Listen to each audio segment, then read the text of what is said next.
This is Buffalo What's Next. I'm Jay Moran. I'm Brigid Jaipal-Valenza. And I'm Dave Debo. If ever there was an issue that demands more discussion now, the racist massacre at Tops Friendly Markets on May 14th is it. You know, America has a long, deep, rich history of racism brutalizing black communities. But where does it go from here? What does our community need? We must work and teach our children. What issues just aren't being addressed? As long as we keep doing the same thing, we're just sitting ducks for the next mass shoot. That's all you can say. This is a new program. Every weekday, we'll set aside this hour to hear from the community about issues that can no longer be held back.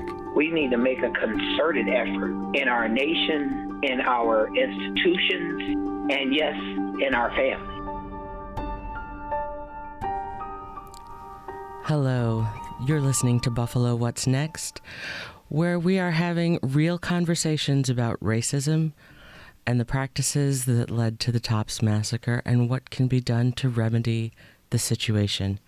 Thank you for joining us. I'm host Brigid Jaipal-Valenza. We're joined today by Nanette Massey, local author and host of the Sunday webinar, White Fragility, Beyond the White Echo Chamber. Nanette, thank you for joining us. Thank you for having me, of course. It's been a difficult time for the Black community. How are you? Well,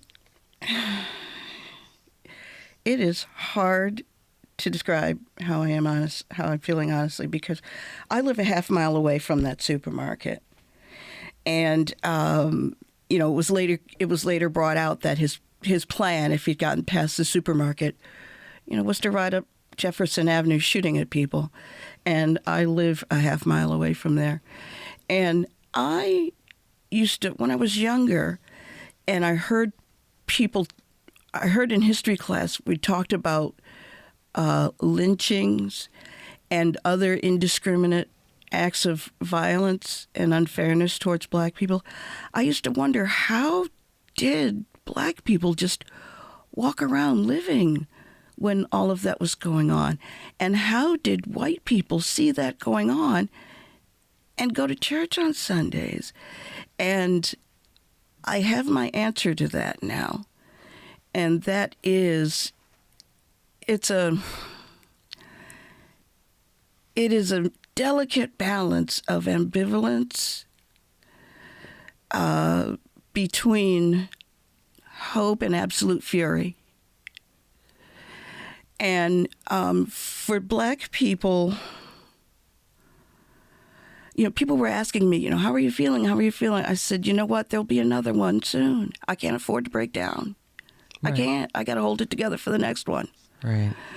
So it doesn't mean I don't care or I'm not feeling it, but like I said, it's a delicate, ambivalent balance between fury and hope that this could be better. I think that there is this sense that you can't break down, because you need to be strong. You need to continue to be strong and ready for the next thing, the next thing that's coming at you. Let's talk about, so was that the Tops that you went to? Mm-hmm. I tell people I am literally in that store 2, sometimes 3 times a day. I'm a big girl. I like to eat. So I'll go in there once and I'll say, okay, I'm buying lean chicken, broccoli, carrots. I'm going to do this. And then I go home. And then, I forgot the onion. So I run up there, grab an onion, go home. And 2 hours later, I'm like, Nanette, you wanted the Ruffles and the bison chip dip. Why don't you just go back? Why don't you just go on? and I mean, I'm literally, it is not unusual for me to be in there 2 or 3 times a day. The manager, David, he says, "Hey, how are you doing?" Knows me by name, gives me a big hug, asks me how the disc in my back is doing, have the neighbors upstairs quiet it down. He remembers all of that stuff. Right. The night manager, Kurt, we call him Captain Kurt. He hates it, but we do it anyway. And, people in the store that, "Hey, how you doing, Miss Nanette?" And there's a whole cast of characters that hang out around the front of the supermarket, such as Grady, who is getting a lot of media attention. I'm not surprised that he was there the day before when the kid came, and he ended up having an hour and a half conversation with him on the bench. I'm not surprised. That's what Grady does. He hangs out there for hours a day, and God bless him, because some days I can't carry the groceries out to my car. He'll do it for me, and he'll put it in my trunk. Right. And when I say I'm there 2 or 3 times a day, it's not hyperbole. And it's not simply and solely a grocery store. It's really not. It's a community gathering place. And I did not really appreciate it as such until I heard people talking about it in the news, because I have internet at home, so I do everything online that you would do at the customer service desk, at Tops. When I'm looking for something a little more fancy schmancy, I can get in my car and I can go to Wegmans, or out to Whole Foods, out in the burbs. But for a lot of people, it's a population of people that are disproportionately absent of automobiles. Right. So for a lot of people, that is their drugstore. It's where they go to pay the bills. It's where they go to do Western Union, to send some money to their nephew in Charlotte. And while I'm here, let me pick up some chicken, some turkey, some fish, and some Ruffles potatoes. Don't forget the Ruffles. It's all, and I until I started really hearing people talk about it like that, I didn't realize what an important resource. Well, no, I wouldn't say I didn't realize it, but I have a new appreciation for what an important resource it is. Yeah. And also, when I first moved back here in 2017, I lived in Atlanta. I'm originally from here. Shout out to City Honors. Go Centaurs. I moved to Atlanta, and I lived in Atlanta for 25 years. And I moved back here in 2017. And that supermarket was right up the street from me, and it was having a lot of customer service issues. The service there wasn't great. And then, like I said, I've got a back issue, so I wasn't trying to be at a supermarket where I had to wait in line for 40 minutes to buy one item. Right. So it was, sometimes it was easier for me to get in my car and drive to Wegmans, so I just did. Yeah. But I started to realize, because I have a unit for rent upstairs at my house, and I realized that having a supermarket within walking distance to my house ups the value of my rental unit. It absolutely does. So I said, "Girl, you need to go on down there and, buy your chicken and your Ruffles from there, because this supermarket actually, it means money for you." Right. It adds value to my house, to the location of my house. On top of, the manager David just being a nice guy. And Captain Kirk. And Captain Kirk, yeah.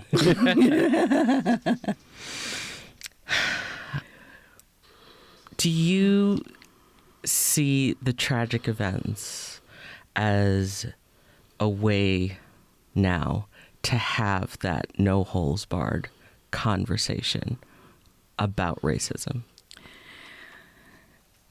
I wish I could say yes. What's stopping you from saying yes? When the 97 Rock Rob Lederman toast Holly Berry incident happened, yes, I thought, here's our chance. When the black kid who was playing junior hockey and out in the suburbs, and the opposing team was giving him monkey cheers, I thought that was our chance. And in both of those instances, the powers that be were just in a hurry to sweep it under the rug and get off the front page news. And I ran around talking to the powers that be, saying, "No, wait, we could really use this." Right. But like I said, they were just in a hurry to sweep it off the front page. And what happened at Tops, like I said, for me, honestly, and I think for some Black people, it really feels like, as tragic as it is, it feels like another day in Black America. Mm-hmm. And all the best we can do is hold our breath until it happens again. I hate to sound so pessimistic, but what there is to do for someone like me who does workshops and lectures talking to white people about race, what there is to do, I've got two choices. I can roll up in a ball and, just stay there. And stay there, or I can keep doing what I do, and that's what I'm choosing today. Thank you for choosing that today, especially with us. So let's talk about racism. Okay. Racism, obviously, it takes different forms. When you see the folks with the hoods on or carrying tiki torches, claiming that you cannot replace us, we know what those people are about. Mm-hmm. They're very identifiable. Mm-hmm. But that covert racism, to me, that's the scarier part. That's the scarier thing, because you may or may not recognize it. You may or may not, figure out that this is exactly what's happening to you. What can be done about the people in the hood and tiki torch camp, and what can be done about the people who are in the covert, sort of underlying racist ideology camp? Well, the people in the hood and tiki torch camp, it's scary because we are supposed to be able to expect people in uniform to protect us from that, whatever their feelings are. I don't care what your feelings are about Black people. It's just wrong to drive a car. It's just wrong to drive a car into a crowd of people. Exactly. And you get arrested and you go to jail. And we're supposed to be able to count on that from law enforcement. But story after story has come out that, the tiki torch and hood people are infiltrating our police. Yeah. Right. The people who are supposed to protect us. Who are supposed to protect us, yeah. So, when I say, also I'll come back to that. And, I was saying to some people during a presentation the other day, hope for Black people, hope is a gift that we give white people. Because historically they have not earned it. And, we're asked to incidences like Tops Jefferson and the Tiki Torch people, we're asked to get up every day and believe in the American experiment at the same time knowing that the guardrails put in place may not work for us. A toss of a coin. You call the police, they could shoot you or shoot the other guy. Right. Something happens and the police get there and, they could haul you away or the other guy. The guardrails aren't absolute for us. So the hope that we wake up every morning and keep going with, it's a gift. It's a gift to white. It's a gift to white America. The other part of your question was how do we talk to the settled people? That's where I come in. I do workshops based on Robin DiAngelo's book White Fragility: Why It's So Hard for White People to Talk About Racism. And her premise in that book is that too much of the conversation about, for white people, too much of the conversation about race is still about them. It is still about defending themselves against being one of those tiki torch people. There's a good bad binary. You're a good white person or you're one of those tiki torch people. And too much of nice white people's conversation is about proving to black people and other non-white people that they are not one of the tiki torch people. Okay, so I get it. You're not one of the tiki torch people. Fine. You're a good person. Here's your sticker, go. Okay? But when I'm driving to your house in the suburbs, or when we're when you and I are both driving through the suburbs, there's a greater likelihood that that I will be stopped than you. And so you go ahead and drive off and be a good person, be a good white person, and I'm still standing here with this police officer going through my trunk, checking my license, and la, la, la, la, la. Who are you being in that? Not just what should you do. Who are you being? And that's a much larger conversation for another hour, which I hope you'll have me back for. I absolutely will. We do race. Nobody wants to hear this, but racism is going to stop when white people stop being racist. And there isn't any more that black people need to do. It's not like, if black people were just blah, blah, blah, we would stop being so racist. Or if black people would do this, then racism would be over. Racism is a white phenomenon. And that's why I do what I do. I realize, it's not to talk to black people. I need to talk to white people. Somebody needs to talk to white people. Right. And that's what I do. Does teaching people how to be anti-racist or how to not be racist or how to be less racist work? Again, hope is a gift that black people give to America. Have to believe it does. The alternative is the streets burning all day, every day.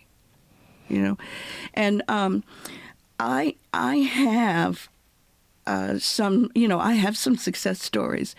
I do a 3.5-hour workshop, and I was just picking up steam before COVID, and then COVID hit, and nobody was interested in gathering in crowds of, not to hear me. Maybe the Who if they got back together or something, but not to hear me.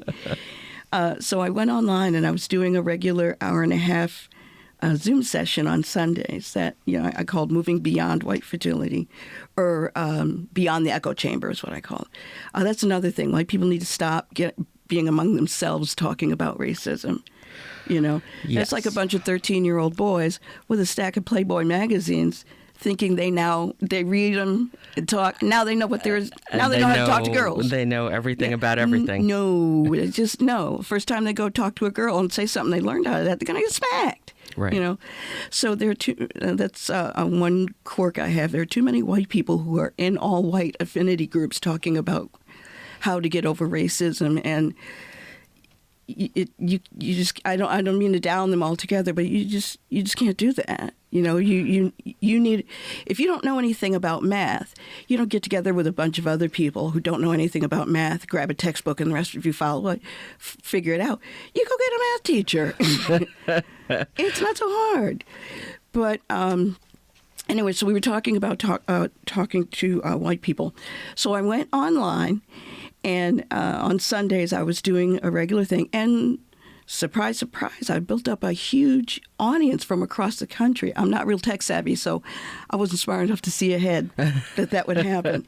So I have I've had people from Alaska, Australia, Texas, New York, Jersey. Because you're fantastic. There's that. Because there are racists everywhere.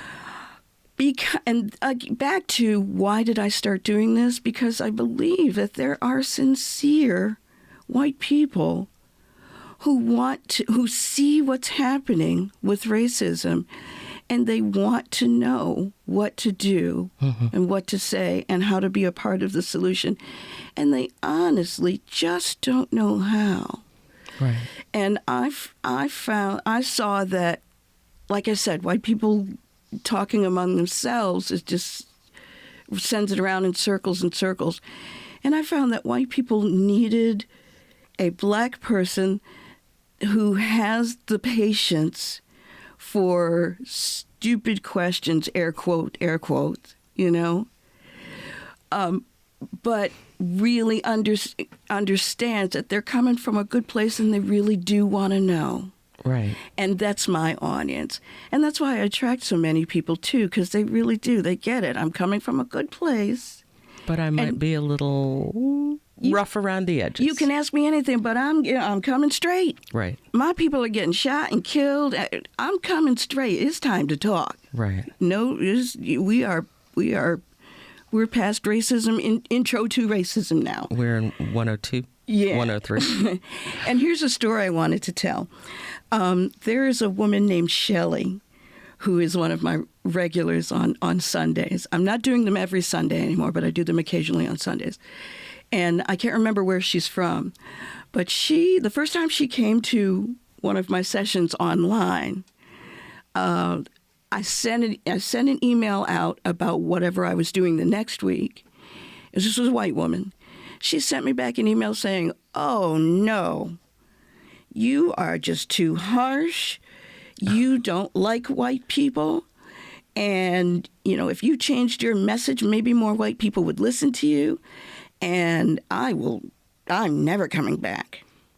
So I took her off my mailing list. I don't want to irritate her. And the next Sunday, she was there. She was back. And the next Sunday, and the next Sunday, and the next Sunday. And she finally picked up the book, White Fragility, and she read it. And she is one of my most loyal followers. I mean, she gets on and she says, "Nanette, you really opened my eyes." She tells me about incidences that she had where before she wouldn't have known how to be as a white person. She knew something was wrong and that she should do something, but she just didn't know what. And she says, "You know what, Nanette? Last week you said blah, blah, blah, blah, blah. And that's what I did. And it all worked out." And this started from a woman who said, I'm never coming back. Right. So I do know it's possible. Reform is possible. It is. Change is possible. And I know that there are people out there who want to change it, and I'm here for them. I'm Brigid Jaipal-Valenza. You're listening to Buffalo What's Next. We're talking to local author and teacher Nanette Massey about racism and white fragility. When we say white fragility, what do you mean? It means that in conversations about race with white people, white people tend to, Robin DiAngelo was Dr. Robin DiAngelo, a white woman, sociologist. She was teaching workshops having to do with race and racism, and she was finding that there are consistent patterns to how white people were responding to the conversation about race. So she wrote a book about it, because over 20 years she was seeing the same thing. And the basic premise is that, again, too much of the conversation about race is about protecting white people's feelings and protecting their fragile self-image as good white people who aren't a part of that, whatever that is. Right. And her premise is, we need to get white people past being afraid, labeled a racist. We need to get white people past the fragility of being afraid to say the wrong thing. We need to get white people past the fragility of losing social position. We need to get white people past their fragile grip on that into authentic conversations. Do you think part of that is driven by guilt. Yes. Why so then? Why, certainly we've all heard that happened in the past, but that wasn't my family. I didn't own slaves. Mm-hmm. I didn't, whatever, I'm not personally responsible for that. Yet there's that immediate defense, which would mean you're feeling guilty about that. Right. Guilt is a hard topic for me to talk about because I know that a lot of critics of these kinds of conversations say that they are predicated on top of white guilt. And the truth is we have no use for white people being guilty. That is not we have no use whatsoever for guilt, for white people's guilt. That's not what this is about at all. Because guilt keeps you stuck in yourself. Right. Guilt keeps you stuck on, oh my goodness me, I'm so sorry. Your feelings. What can I do so that I feel better? And then it's still about you. Right. And we don't need that. That's not helpful. But at the same time, it's hard to say to people, you just shouldn't feel like that. When my boyfriend left me 3 years later, I was still hurt. And people were telling me, well, you should get over it. I was like, if there was a pill I could buy, I would, So I don't have a whole lot more to offer white people other than your guilt does not serve us. That's not what we want. And we need you to get over it because it's counterproductive to what we're trying to do. Certainly one has to acknowledge it. Yes. Acknowledge that it exists. Yes, I feel guilty.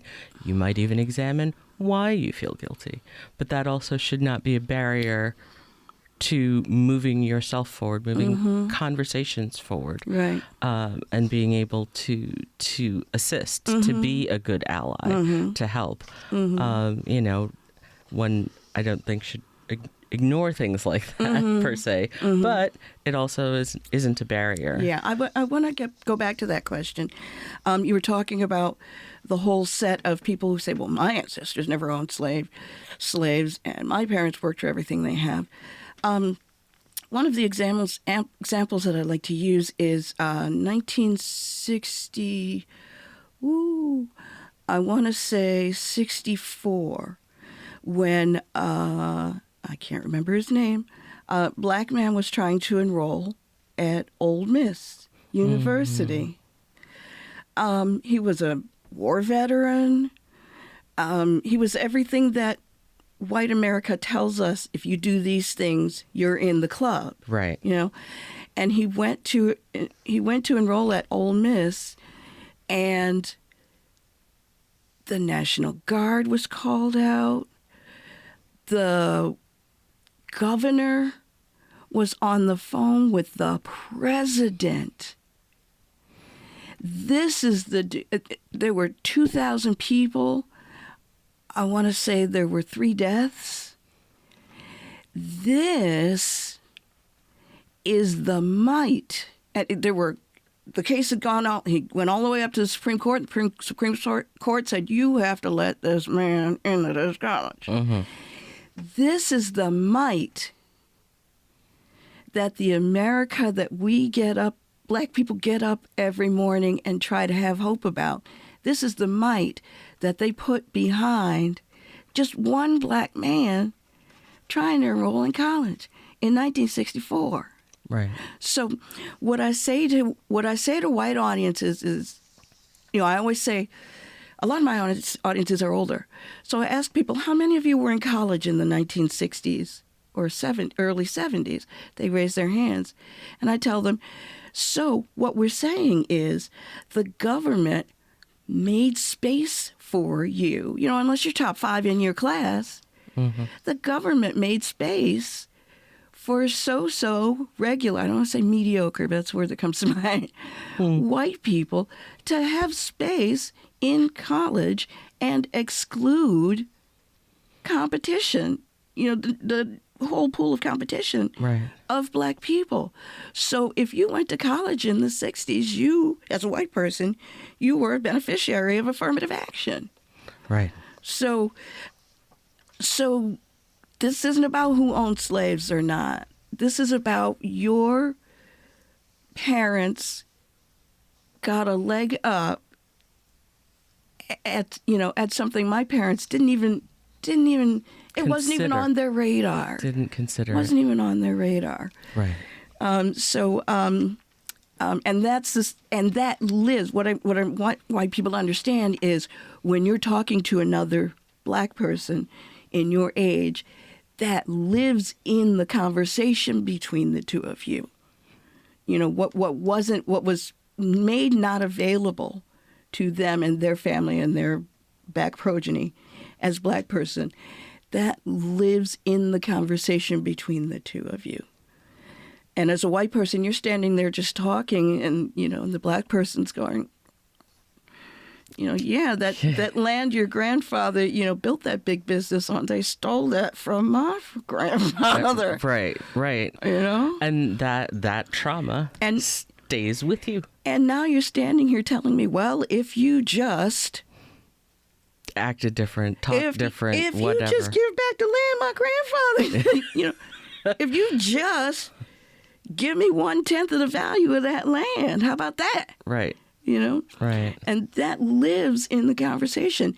And white people being, back to white fragility, white people being too fragile to hear that for real is what holds back authentic relationships and authentic conversations about race that would truly move things forward.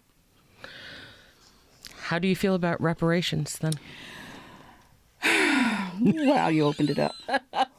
Well, of course I did. All right. So here's the thing. What's our time frame? Like I said, I grew up in the middle of school busing in the 70s. There was actually a court case here called Nyquist versus someone or other that mandated school integration. Nyquist versus Arthur. Mm-hmm. All right, smart people over here at NPR. And so as a result of that, I got on the bus from the east side of Buffalo, and I was bused over to School 81 at Delaware and Tacoma for 4th grade. And then 5th grade, I was bused to City Honors. And I got on a roll and I forgot the question. I'm sorry. Oh, that's okay. Reparations. Reparations. Okay. So I was at City Honors, and I was in a population of Black and white kids where what we were hearing was, you are smart, you are exceptional, you can do what you want, everything's equal. I learned that Martin Luther King, there was slavery. Lincoln, in his good-heartedness, he freed the slaves. We disappeared till the 1950s and didn't do anything. And then Martin Luther King came along and died for our sins. Now everything is equal. So I drank the Kool-Aid too. And I didn't realize that I was 2 years old when Martin Luther King got shot. That's what my mother was watching on TV. Right. She was watching that on what would have been CNN, just like we're watching the trials about the January 6th insurrection. That was as real and present for her as anything. But I was learning about it in history class. It may as well have been Washington crossing the Delaware. Right. And I was getting the Kool-Aid that it's all over, it's all done. White people used to do these things, but everything's equal now. And you are smart. You're part of smart people. And, and if you just do what you're supposed to do, everything's going to be great. Yeah. It wasn't until much later in life, really, that I really started to read about white people. I really encourage you to pick up some history books. White people really don't understand, like I said, the weight and the resources in our society, from our government, from society pressure, that have been put towards giving white people the advantage that they have and black people the disadvantage that we live in now. That was very much created and very deliberate. I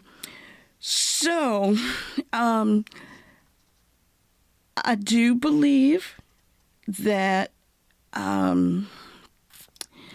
if this person is at 2, well, no, I won't go there. Bottom line, I do believe that the U.S.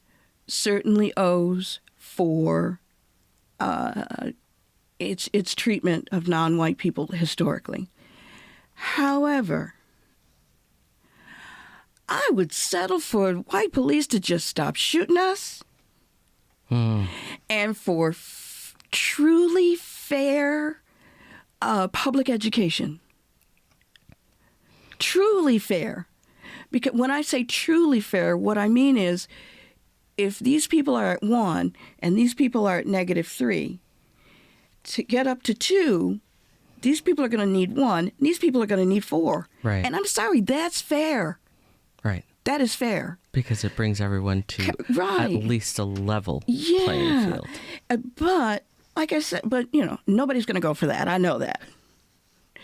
But I believe if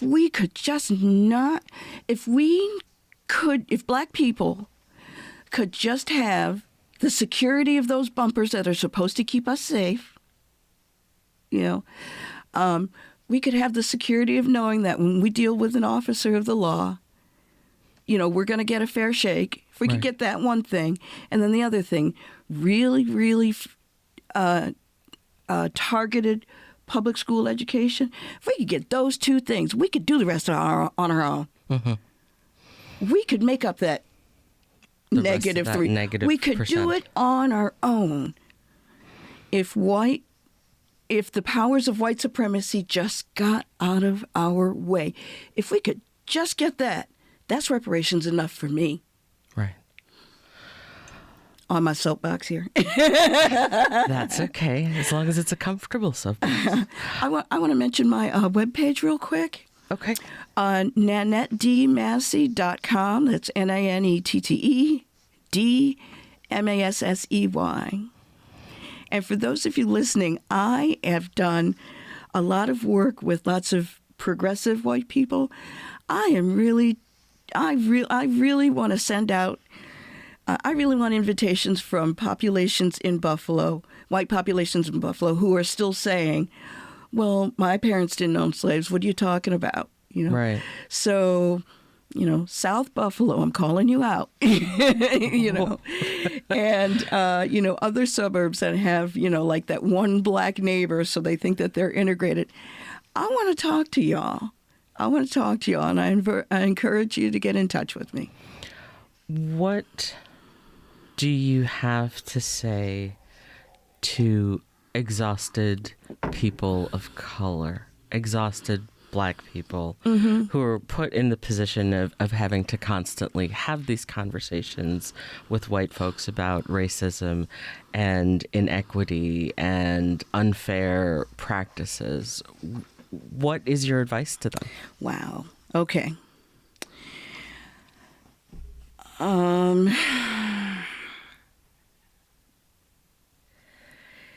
I guess simply put, 1, take care of yourself first. So what you need to do is just not be in this conversation or not be in this situation. Do that for yourself. Just do that. That's 1. 2, understand that we are all children of the same God. Mm-hmm. And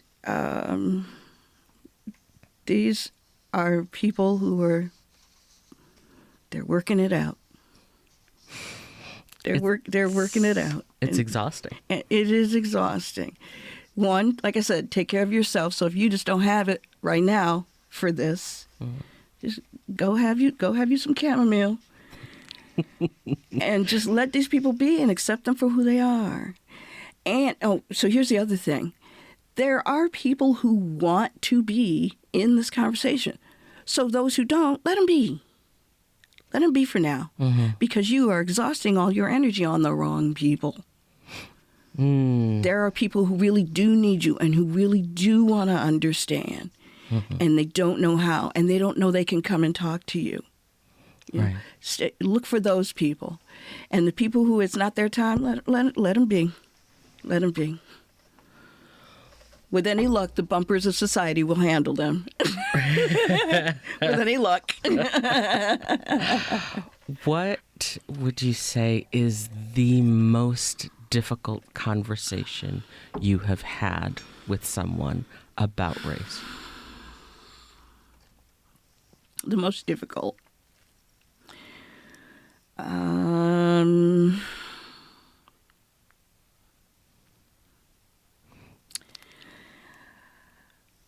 The most difficult conversation I've had with people about race, surprisingly, isn't with the tiki torch sort of people. Actually, you know what? I lived in Charlotte, North Carolina for a little while. And I was talking, and at the time there was a racial incident there involving the police. And somehow I caught up with a white police officer on Facebook, and he invited people to come meet him and talk with him. I said, "Yeah, let's have a conversation. Yeah, let's go to Starbucks and do this." Right. And he was, God bless him, he was so racist. And okay. But he was he really believed, I treat all people equally, and all of those things that they're saying about police, they don't understand. People don't understand. And then he would say something, but I have found that black people resist more frequently. Oh. Yeah. Okay. So what he didn't realize while he was telling me, I treat all black people the same, all people the same. What he didn't realize was he walks into a situation, he sees a black person, and he's already automatically on heightened alert. Yep. Okay. That's racism. Yeah. If he had said there are certain characteristics of certain people where you can tell that this is going to be difficult, that's one thing. Right. But he walks in and sees a black person and he's on high alert. It doesn't see that as racism. That's it. The most difficult conversations that I have about race with white people have to do with things that white people believe are intrinsic about black people, so for them to say it or acknowledge it is not racist. I see. Those are the people. And that was him. He just said some of the most racist things. But he didn't realize he was coming from, well, black people are like this, and that's why I have to such and such, such and such. Right. Nanette Massey, thank you so much. Writer, facilitator, teaches on white fragility and racism. Thank you. We will definitely have you back. I would be glad to. Stay with us. This is Buffalo What's Next, where we have conversations with the community about moving forward. To have your voice heard, press the Talk to Us button on the WBFO app, and we'll work to get your questions and comments on the air. Join us on Twitter at WBFO or email us at news@wbfo.org.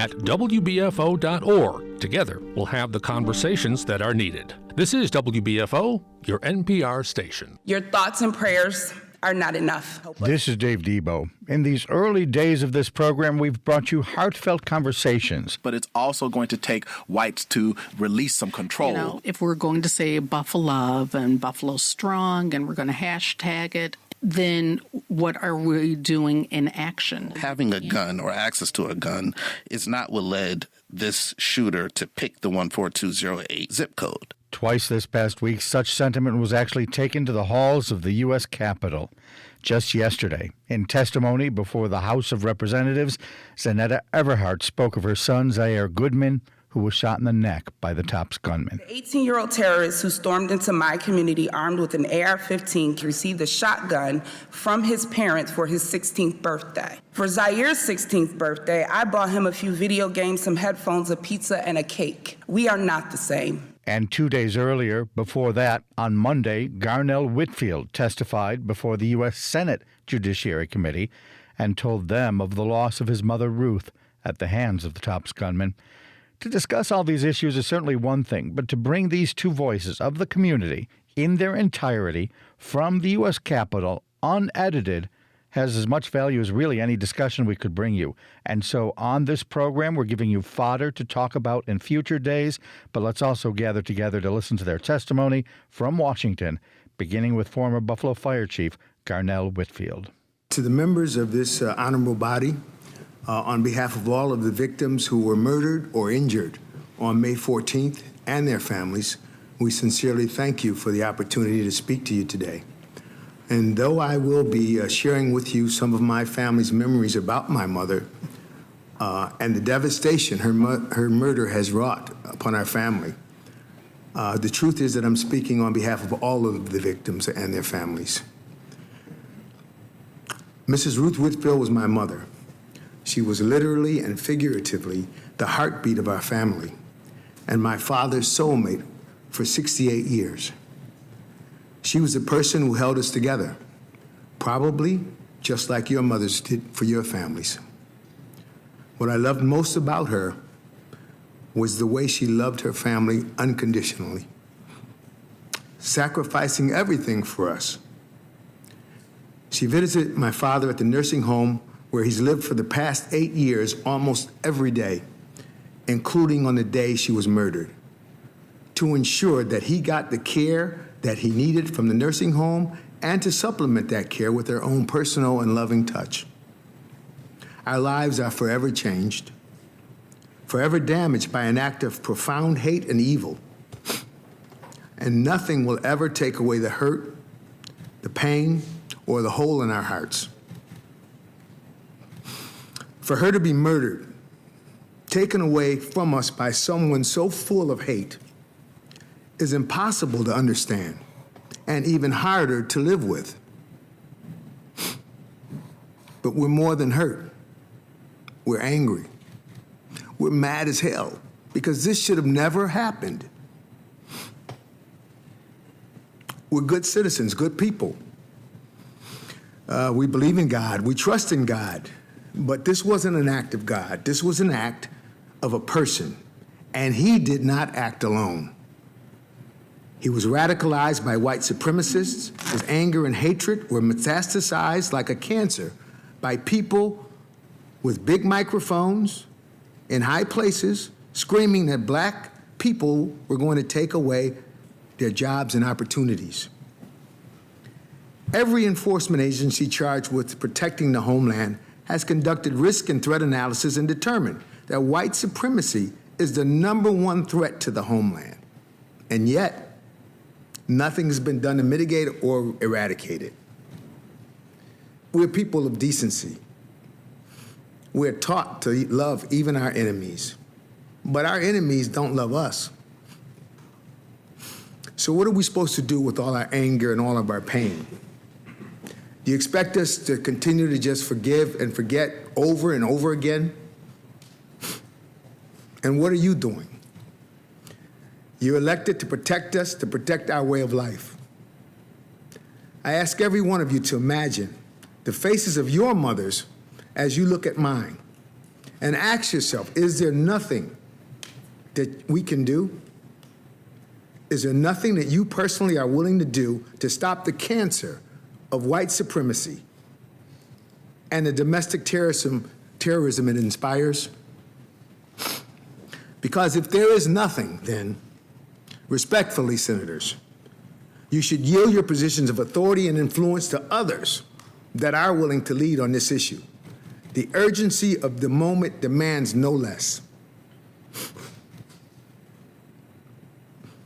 My mother's life mattered. My mother's life mattered.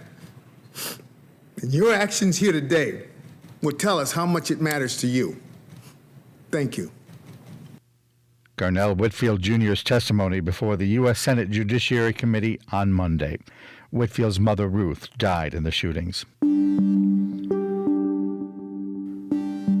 This is Buffalo What's Next, our daily look at the issues that spring from the racist shootings on Jefferson Avenue. Yesterday was Zaire Goodman's birthday. He's recovering after being shot in the neck during those shootings. His mother, Zeneta Everhart, spoke before the House Oversight Committee on his birthday yesterday. Thank you, Chairwoman. Zaire, my son Goodman, my son, or as I like to call him, the kid, was shot and injured by a domestic terrorist on Saturday, May 14, 2022, at the Tops grocery store where he was an employee in a historically Black community on Jefferson Avenue in Buffalo, New York. Zaire, the kid, is now a 21-year-old man. He's pure joy. He's everything that is good in this world. And as I sit here before you today, I can hear my son telling me to stop being extra and get to the point. I was going to tell you all a bunch of fluffy, funny stories about Zaire, but I have a message. So I'll get to the point. As Director of Diversity and Inclusion with New York State Senator Tim Kennedy's office, stories of gun violence and racism are all too familiar, but now these stories are Zaire stories. These problems literally knocked on my front door. These are issues that as a country we do not like to openly discuss. Domestic terrorism exists in this country for 3 reasons. America is inherently violent. This is who we are as a nation. The very existence of this country was founded on violence, hate, and racism, with the near annihilation of my Native brothers and sisters. My ancestors brought to America through the slave trade were the first currency of America. Let me say that again for the people in the back. My ancestors, the first currency of America, were stripped of their heritage and culture, separated from their families, bargained for on auction blocks, sold, beaten, raped, and lynched. Yet I continuously hear after every mass shooting that this is not who we are as Americans and as a nation. Hear me clearly. This is exactly who we are. Education. Majority of what I have learned about African American history, I did not learn until I went to college, and I had to choose those classes. Why is that? Why is African American history not a part of American history? African Americans built this country from the ground up. My ancestors' blood is embedded in the soil. We have to change the curriculum in schools across the country so that we may adequately educate our children. Reading about history is crucial to the future of this country.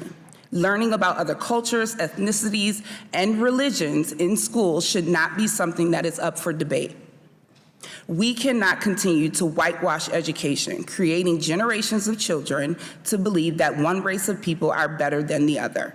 Our differences should make us curious, not angry. At the end of the day, I bleed, you bleed. We are all human. That awful day that will now be a part of the history books, hopefully, let us not forget to add that horrific day to the curriculum that we teach our children. Guns. The 18-year-old terrorist who stormed into my community armed with an AR-15, killing 10 people and injuring 3 others, received a shotgun from his parents for his 16th birthday. For Zaire's 16th birthday, I bought him a few video games, some headphones, a pizza, and a cake. We are not the same. How and why? And what in the world is wrong with this country? Children should not be armed with weapons. Parents who provide their children with guns should be held accountable. Lawmakers who continuously allow these mass shootings to continue by not passing stricter gun laws should be voted out. To the lawmakers who feel that we do not need stricter gun laws, let me paint a picture for you.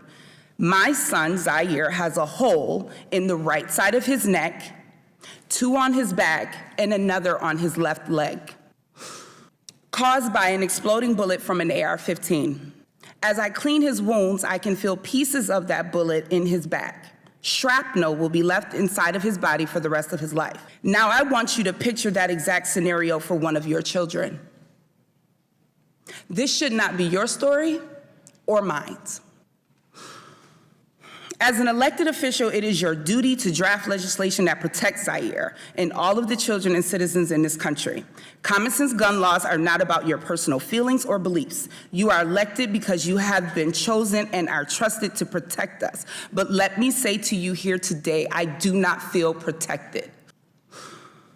No citizen needs an AR-15. These weapons are designed to do the most harm in the least amount of time. And on Saturday, May 14th, it took a domestic terrorist just 2 minutes to shoot and kill 10 people and injure 3 others. If after hearing from me and the other people testifying here today does not move you to act on gun laws, I invite you to my home to help me clean Zaire's wounds so that you may see up close the damage that has been caused to my son and to my community. To the families of Ruth Whitfield, Pearl Young, Catherine Massey, Hayward Patterson, Celestine Cheney, Geraldine Talley, Aaron Salter, Andre McNeil, Marcus Morrison, and Roberta Drury, I promise that their deaths will not be in vain. Zaire and I promise to use our voice to lift their names, and we will carry their spirit with us as we embark on this journey to create change. I know that their collective souls watched out for Zaire that day, and I am eternally grateful to them for that. To the east side of Buffalo, I love you. I'm speaking directly to my people, to my hood. From Bailey to Broadway to Kensington to Fillmore to Delavan to Jefferson and every street in between. Just like the potholes that we want filled in, yes, I keep it real, together we will continue to fill those streets with love. No matter what people say about the east side of Buffalo, we will not be broken. I was born there, raised there. I raised my son there, I still live there. And I do the majority of my professional work on the east side of Buffalo. I vow to you today that everywhere I go, I will make sure that the people hear the real stories of our people. For too long, our community has been neglected and starved of the resources that we so greatly need. I promise that I will not stop pushing for more resources to be funneled into the east side of Buffalo. Each and every person that lives within that community, we are family. Not a perfect community, but I know that we are love. To the greater Buffalo area, to everyone from around the country and the world who have reached out and loved on us. On behalf of Zaire, Zaire's father, Damian Goodman, my mother, my father, my sisters, my brothers, and myself, we thank you. We thank you for all of your thoughts and your prayers. Thank you for all of the love and support you have shown us during this difficult time. But I also say to you today, with a heart full, from the outpouring of love that you also freely gave us, your thoughts and prayers are not enough. We need you to stand with us in the days, weeks, months, and years to come, and be ready to go to work and help us to create the change that this country so desperately needs. And I will end with a quote from Charles Bloom in his book, The Devil We Know. Race, as we have come to understand it, is a fiction, but racism, as we have come to live it, is a fact. The point here is not to impose a new racial hierarchy, but to remove an existing one. After centuries of waiting for white majorities to overturn white supremacy, it is to me that it has fallen to Black people to do it themselves, and I stand at the ready. Zaire, this is for you, kid. Happy birthday. Zeneta Everhart speaking before the U.S. House of Representatives Oversight Committee yesterday.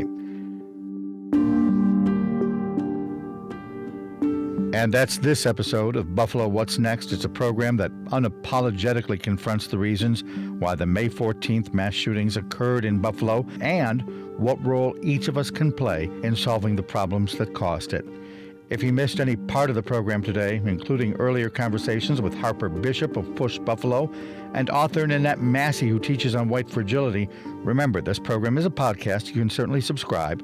You can listen online at WBFO.org, or you can hear it again on air each evening at 9 p.m. We'll be back with more tomorrow. That's our promise to you at WBFO and WBFO HD1 Buffalo, WOLN Olean, and WUBJ Jamestown. Thanks for listening.